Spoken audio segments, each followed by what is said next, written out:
Hey, old Kate here from the Remote Minecart, and today I'm talking about an analog horror series that I talked about a while ago. That being an analog horror series called Midwest Angelica. If you don't know what Midwest Angelica is a sci-fi horror series in the analog horror genre that takes inspiration from Neon Genesis Evangelion and a few...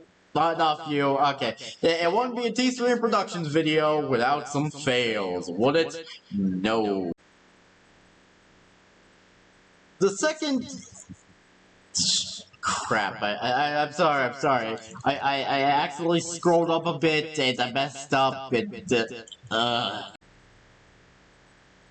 fifth entry is a report about AZ001 that talks about how it affects cells and gives it the name of Starkill, which in my original video of me talking about Midwest Angelica, I believe that Starkill was a weapon that would be used against AZ001. The sixth entry starts off with the explanation of a doctor named Andrew Evans returning to a base by helicopter, which is shown with a really cool grid line animation. This is followed by audio where one of the things we hear is him coughing.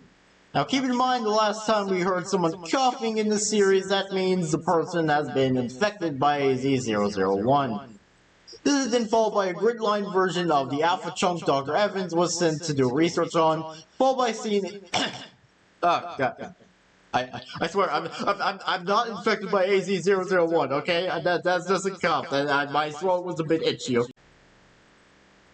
The fifth entry is a report about AZ001 that talks about how it affects cells and gives it the names of Starkill. Which in my original video of me talking about Midwest Angelica, I believe that Starkill was a weapon that would be used against AZ001. The sixth entry starts off with the explanation of a doctor named Andrew Evans returning to a base by helicopter, which is shown with a really cool grid line animation. This is followed by audio where one of the things we hear is him coughing.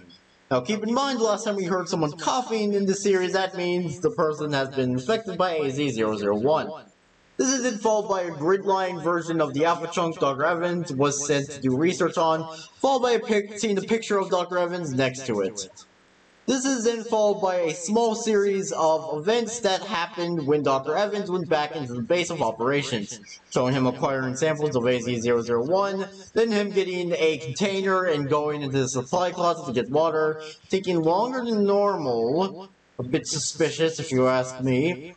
Then he gets water in the container and approaches another doctor named Dr. O'Connor, having a conversation with Dr. Evans and Dr. Evans giving him a cup of water. After this, the screen pops up some text explaining that Dr. Evans is displaying some unusual behavior. But this, my friends, isn't unusual behavior. This is most MF...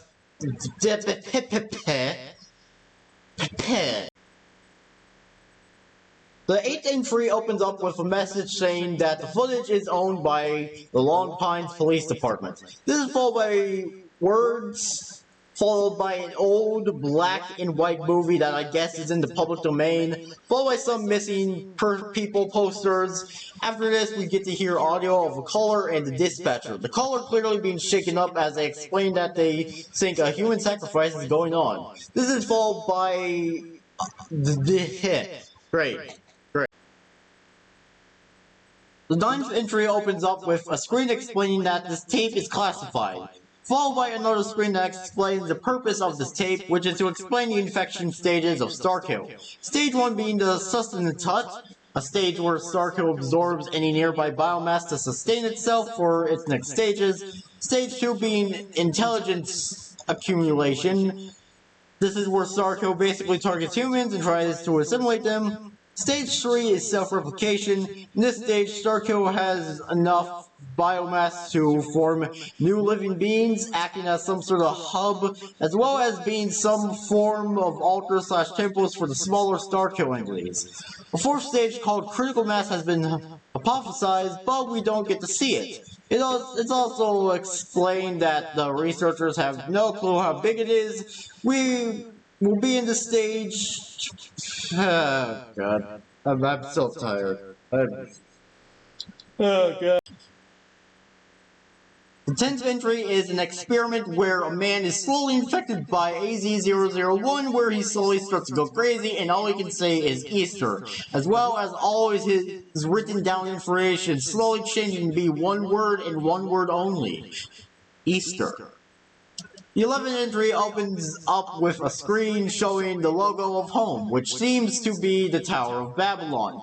Now, if you don't know what the Tower of Babylon is, the Tower of Babylon is the story of man trying to become equals with God. An equivalent of this is the Jurassic Park.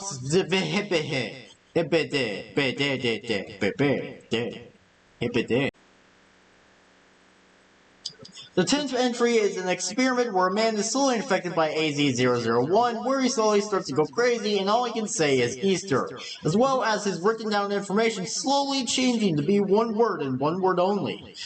Easter.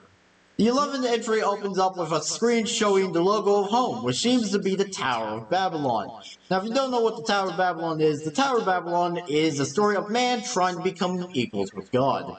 An equivalent of this is the Jurassic Park series. Another part of these Towers of Babylon stories is they usually don't end well for the people who are trying to be equals with God.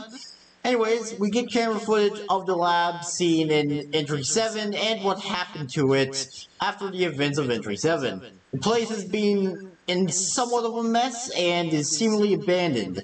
This is then followed by footage of two doctors, Dr. Robert Spencer and Dr. Gamma Churchill, having a meeting where we get this really cool looking shot. This is then followed by a screen telling us a group called Delta Squad has infiltrated Home HQ, this being followed by some pretty nice gridline animation, and the Delta Squad questioning one of the scientists from Home HQ.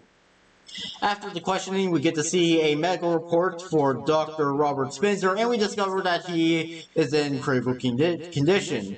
This is then followed by footage of Dr. Gamma Churchill and Dr. Robert Spencer and a new meeting. The only difference is that Robert Spencer is in some sort of pod hooked to a bunch of wires, and there being no colors in the footage. Without colors, the shot still goes hard. I wasn't supposed to read that. No. The 13th entry starts off with a secret. It starts off with no secret, you know. It starts off with an amazing capitalist secret, you know. It's just a secret. So yeah. The 13th entry starts off with a screen that says that this is a Babylon project log that states that the Babylon project will be completed and explains that it will be the reason why Dr. Spencer will become the most powerful being in history again. Something that will totally not backfire. Actually, wait, no, I read it wrong.